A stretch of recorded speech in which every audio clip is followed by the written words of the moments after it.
Oi, meu nome é Bruna. Eu vou trazer um conteúdo diferente aqui hoje. Eu vou falar das minhas características como autista.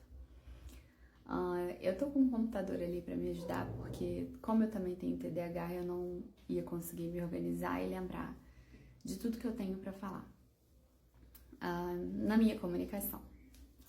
Algumas vezes eu falo muito, sem parar, e bem rápido, e eu não consigo perceber a hora de parar. De um modo geral, eu falo muito bem, eu tenho facilidade em conversar e fazer amizade com estranhos. Meu diagnóstico, ele inclui não ter dificuldade na comunicação, né?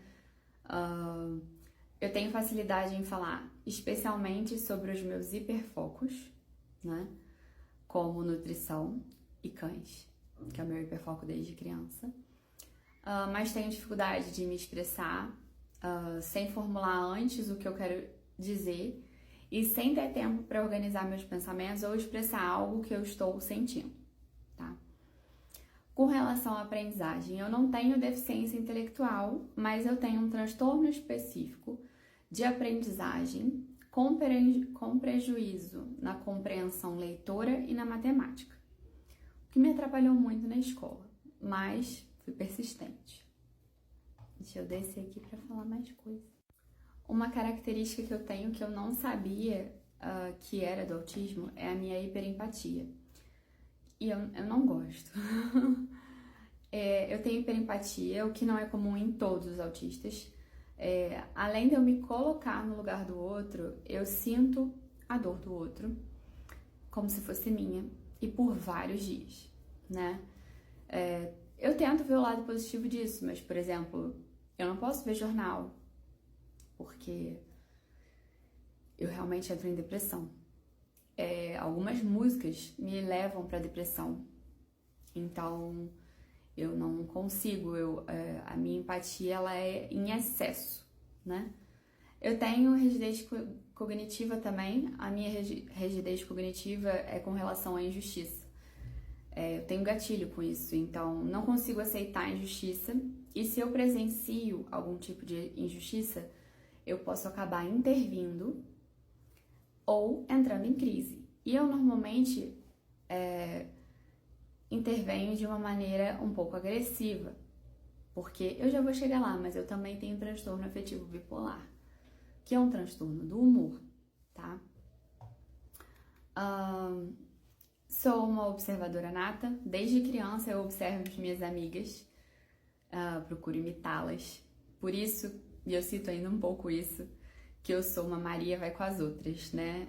Porque eu sinto que eu não sei quais são os meus gostos reais, né? Eu sinto que eu imito os outros até hoje nas roupas e nas músicas e basicamente tudo, porque foi o que eu fiz a minha vida inteira para tentar me encaixar. A questão sensorial, eu tenho uma grande dificuldade com estímulos sensoriais. Barulhos altos, eles me geram crises, né? Meltdowns ou shutdowns. Eu já me forcei a ir a shows onde eu acabei tendo crise. Inclusive, eu lembro de um que eu fui retirada por 2 seguranças e levada para dentro de uma ambulância, porque eu tive uma crise na frente de todo mundo. É o chamado meltdown, né?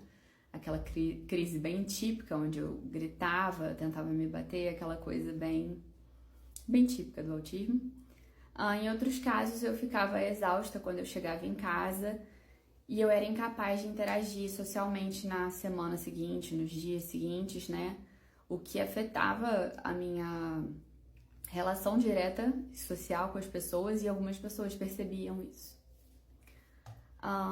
Eu sempre criei personagens para cada situação, porque eu me sentia muito diferente e eu queria ser aceita. Eu me forço a olhar nos olhos das pessoas, mas eu preciso desviar para não despersonalizar. Inclusive, essa despersonalização, em alguns momentos eu tenho uma sensação muito forte de que eu não pertenço a esse planeta, né? É como se a gente estivesse na Matrix, eu sinto como se a gente estivesse numa simulação. Nesse momento a minha visão realmente muda, o meu olho passa a enxergar dessa forma, como se fosse um filtro do Instagram que muda. Por que que meu diagnóstico foi tardio? Com 30 anos, né? Demoraram 30 anos para me diagnosticar. O meu diagnóstico de autismo demorou 30 anos porque eu sou autista nível 1 de suporte, a antiga síndrome de Asperger. Alguns falam, eu ainda estou estudando sobre isso. Não tenho deficiência intelectual, nem prejuízo na comunicação verbal. Apenas dificuldade na comunicação. Na verdade, eu tenho dificuldade na comunicação verbal e dificuldade na comunicação não verbal. Por exemplo, com linguagem corporal e sarcasmo, metáfora, né? Nessas duas linguagens. Eu tenho dificuldade, mas não tenho um prejuízo muito grande nisso. Só não entendo algumas coisas. Além do autismo, eu tenho TDAH e transtorno afetivo bipolar.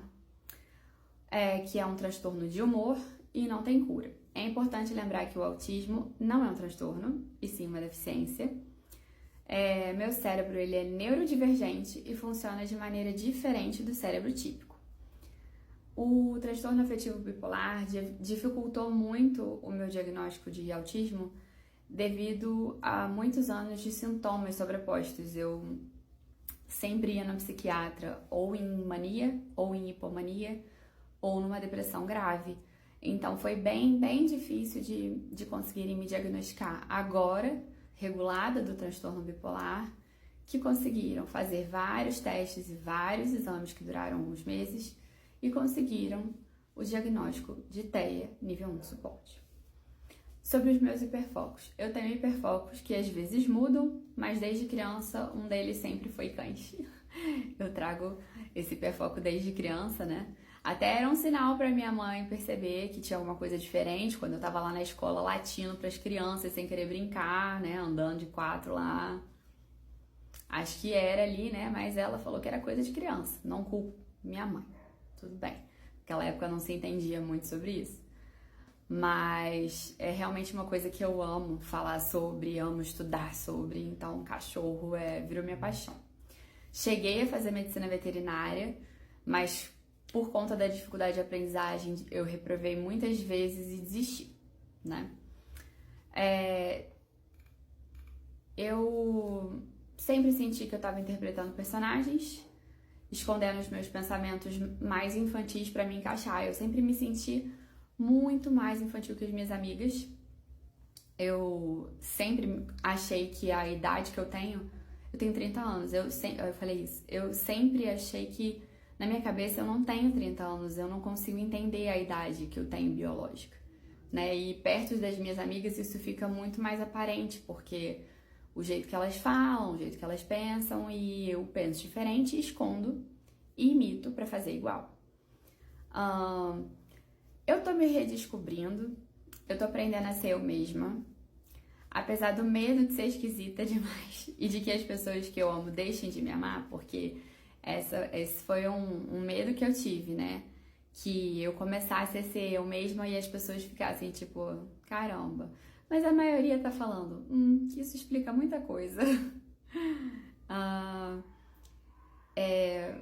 O diagnóstico ele também trouxe uma compreensão e uma aceitação pra mim. Hoje eu faço parte de um grupo no WhatsApp de mulheres adultas autistas que compartilham dos mesmos sentimentos, das experiências muito parecidas com as minhas, entendem 100% o que eu sinto, então eu finalmente me sinto pertencente a algo que foi algo que por 30 anos eu não senti. Eu me sentia a alienígena dos alienígenas e hoje eu consigo me sentir pertencente a um grupo, pertencente a algo.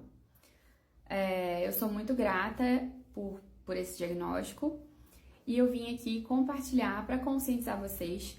O autismo existe em vários níveis de suporte e existe essa questão também da linguagem, da comunicação e da deficiência intelectual. Tem autismo com deficiência intelectual, tem autismo sem deficiência intelectual. Tem autismo com dificuldade, prejuízo na linguagem, tem autismo de suporte nível 2, tem autismo de suporte nível 3, a pessoa vai precisar de muito suporte. Então, o autismo ele é um espectro e nós autistas somos diferentes aqui dentro desse espectro, entendeu? Então, é por isso que eu queria cortar um pouco esse estigma. É isso.